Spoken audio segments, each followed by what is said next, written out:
এরা হচ্ছে personalised treatment plus cancer আগে যেটা ট্রিটমেন্ট ছিল যেটাকে আমরা মনে করতাম ক্যান্সার মানে বড় সার্জারি, লম্বা কেমোথেরাপি, লম্বা রেডিয়েশন প্রোটোকল, সেগুলো এখন চলে যাচ্ছে, ঠিক আছে।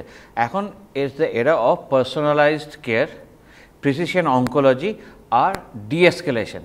মানে আগে আমাদের দেখতাম যে পেশেন্টরা যে আসতো, অপারেশন হলো, তাদের হয়তো গ্রন্থিতে ছড়ায়নি, কিন্তু কেমোথেরাপি দিয়ে আমরা কেমোথেরাপি দিয়ে দিতাম সার্জারির পর। এবার এখন দেখা যাচ্ছে আমরা স্টাডি করে দেখি হয়তো কেমোথেরাপি উপকারিতা আছে কি না, রিকারেন্স হওয়ার চান্স বা ক্যান্সার ফিরে আসা বা ছড়িয়ে যাওয়ার চান্স কী আছে সেগুলো আমরা চেক করি।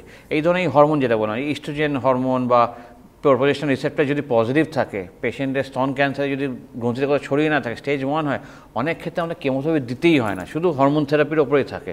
এবার যদি আপনি বলেন যে ট্যামক্সিফেন বা অ্যানাস্টাজল, লেট্রোজল, এই আমাদের ইস্ট্রোজেন প্রোজেস্টেরন রিসেপ্টর, এইগুলো কোনো খুবই খরচা সাপেক্ষ নয়।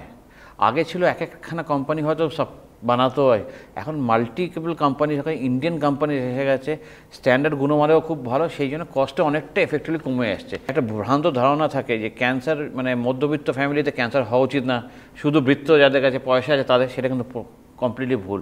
আমাদের বুঝতে হবে ফার্স্ট অফ অল, আমরা যখন ক্যান্সার ট্রিটমেন্ট করি শুধু ক্যান্সার নয়, ক্যান্সারের সাথে পেশেন্টের এক্সপেকটেশন সব কিছুকে মাথায় রেখে মেন এম হয় কি ক্যান্সার যাতে ফেরত না আসে, ক্যান্সার নিরাময় করে তাকে তার নর্মাল জীবনযাপনে ফেরত পাঠিয়ে দেওয়া।